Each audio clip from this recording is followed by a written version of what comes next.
Some people jokingly and seriously have taken to Twitter and social media claiming we are the virus, stating that it is not coronavirus that is destroying the environment, but rather human interference. And this has been backed up by claims that in Venice, you can now see fish in the Venice Canal. As well as in India, the most polluted country on Earth, you can see the Himalayan mountains through the bluer skies.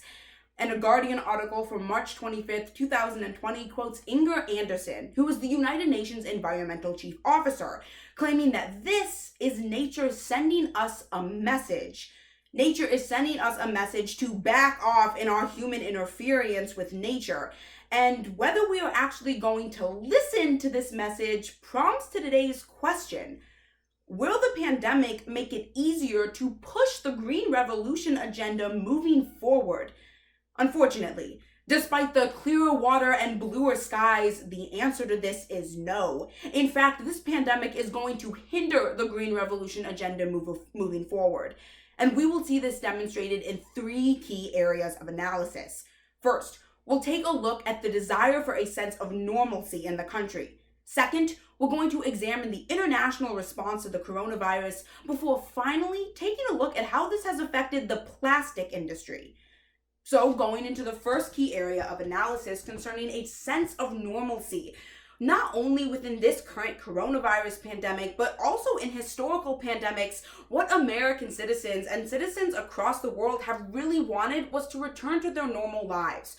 A Washington Post article from March 20th, 2020 discusses the influenza pandemic in 1918, specifically how a lot of public health officials decided to do exactly what we are doing for coronavirus today. They're canceling social gatherings, closing schools, and prohibiting churches and institutions from meeting. And once these restrictions were lifted, people went right back into their normal lives because they craved that sense of normalcy of just going about the daily motions. And in fact, what we've seen from the influenza pandemic of 1918, we have specifically seen that policies were not reformed, but rather more social norms. This is around when it became a little more frowned upon to spit in public, but the overall healthcare system in America wasn't really reformed despite the death of over 600,000 Americans. And we'll be able to see the same thing today with policies concerning the environment. But also, in a USA Today article from April 20th, 2020, they highlight how this sense of normalcy is impacting America today. Because in one anti-quarantine protest in Pennsylvania, over 2,000 citizens came to protest what's currently going on with public health restrictions. People really want to return to their normal lives due to the loss of unemployment and overall just the feeling of something really weird going on. So what we have seen with influenza in 1918, what that happened in that time, we can see also is going to happen with coronavirus and environmental policies because people are really just craving that sense of normalcy. So after we understand how the sense of normalcy is going to impact the environmental policies, we also have to understand the international response and what other countries have said to this specific virus. An Al Jazeera article from April 14th, 2020 explained that the United Nations has decided to delay global climate change talks in order to allow their members to have more time and resources to interact and respond to the coronavirus. While that is definitely good as it allows those countries to be able to prioritize the health of their citizens first, this unfortunately pushes the Green Revolution agenda to the back burner, making it harder for us to implement environmental policies. And a Time magazine article from May 15th of 2020 explained how the European Union has also said that as soon as the pandemic's over, they are going to make environmental friendly policies the main attention at the post-pandemic plans. Essentially, what we see here is that the EU has promised to address these issues once the pandemic is over. Unfortunately, the problem with that is that there is not a guaranteed time of when coronavirus is going to end. There's not a guaranteed time of when it's going to be safe to return to normal life and when deaths are going to overall subside. So even though countries have been making an effort to say they are going to reform these policies after it's done, there's not a definite time of when that's going to be.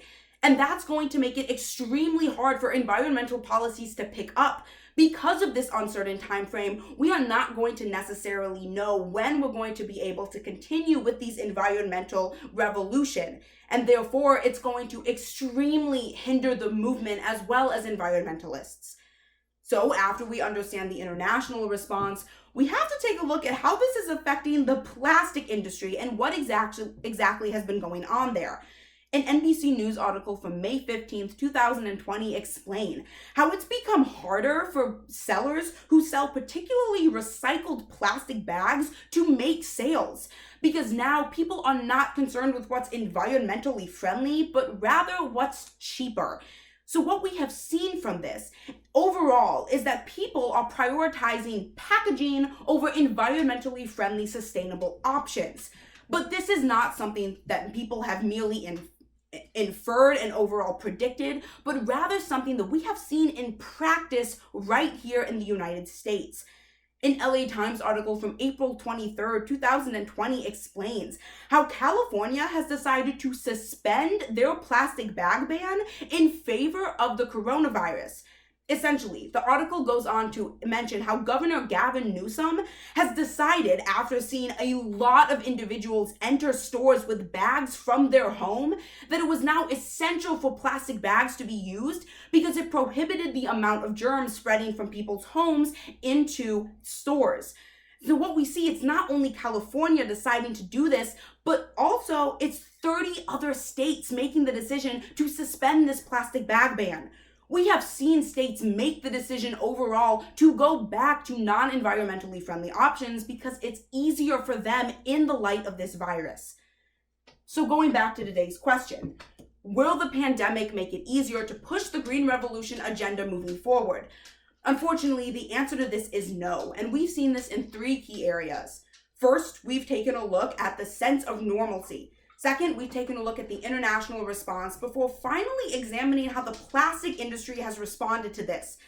The green revolution agenda is put on the back burner right now. And even though we can see bluer skies and clearer water, unfortunately, we will not be able to listen to the message that nature is sending us.